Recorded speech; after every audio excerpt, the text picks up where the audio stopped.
ये जो एक रिपोर्ट आई है इसमें नए सबूत आए हैं, नई बातें आई हैं।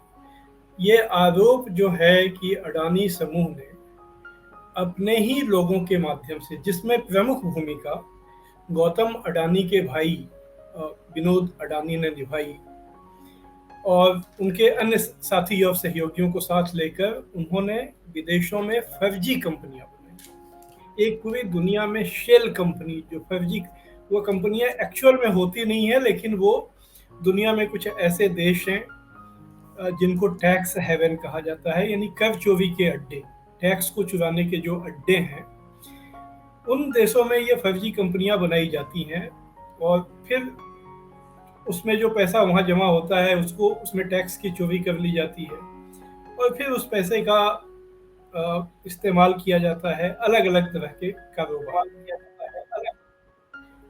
तो यह जो आरोप लगा था, ये आरोप तो सबसे पहले इस साल जनवरी में जो अमेरिका के का सॉफ्ट सेलर है हिंडनबर्ग ने लगाया था। हिंडनबर्ग की रिपोर्ट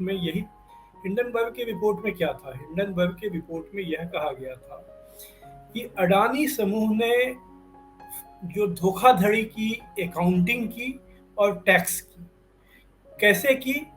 इस ढंग से की कि इसने विदेशों में अपनी ही कंपनियां बनाई, इनके जिसमें कि सबसे प्रमुख भूमिका इनके भाई विनोद अडानी ने निभाई और उनके लोगों ने वहां पर फर्जी कंपनियां उन्होंने बनाई।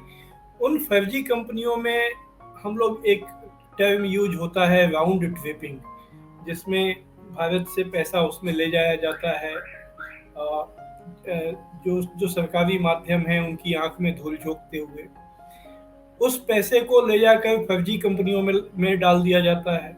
वो फर्जी कंपनियां फिर से उसी पैसे को भारत में लाकर ले आती हैं और इसको दिखाया जाता है कि भारत में विदेशी निवेश आया, क्योंकि वो कंपनियां विदेशों में रजिस्टर्ड होती। तो हिंडनबर्ग ने ये आरोप लगाया था कि ये धंधा है जिसकी वजह से अडानी की संपत्ति दिन दुनी रात चौगुनी बढ़ती गई।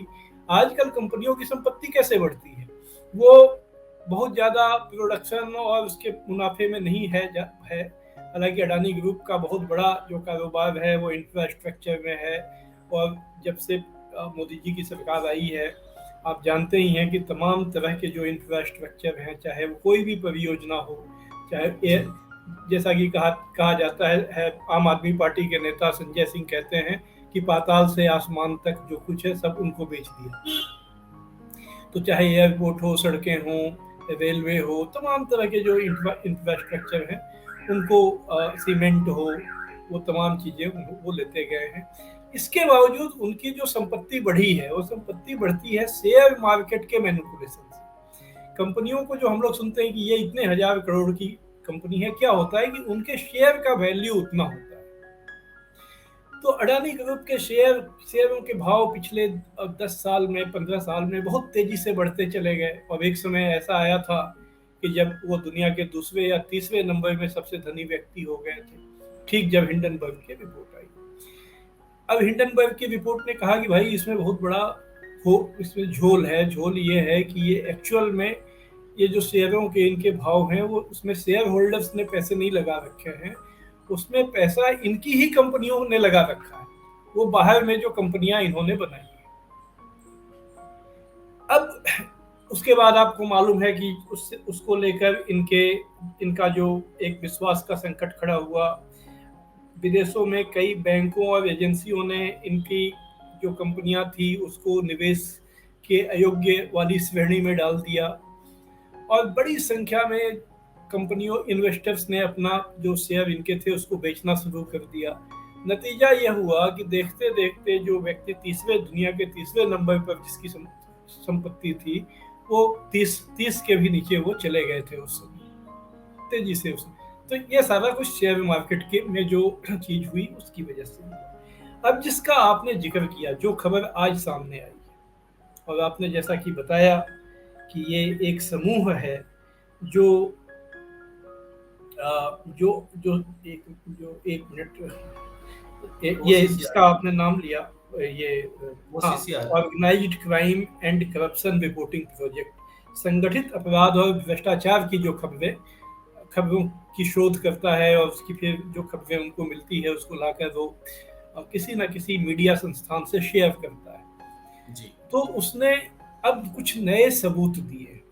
वो सबूत उसने साझा किए ब्रिटेन के 2 बड़े अखबारों के साथ, फाइनेंशियल टाइम्स के साथ और और गार्डियन के गार्जियन। साथ। ये दोनों बड़े अखबार हैं, दुनिया भर में इनको पढ़ा जाता है।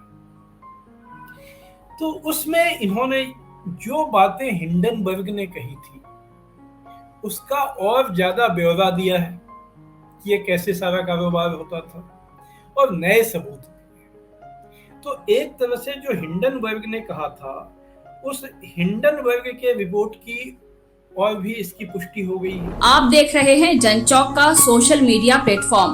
हमारे YouTube चैनल को सब्सक्राइब करने के लिए बेल आइकन दबाना ना भूलें।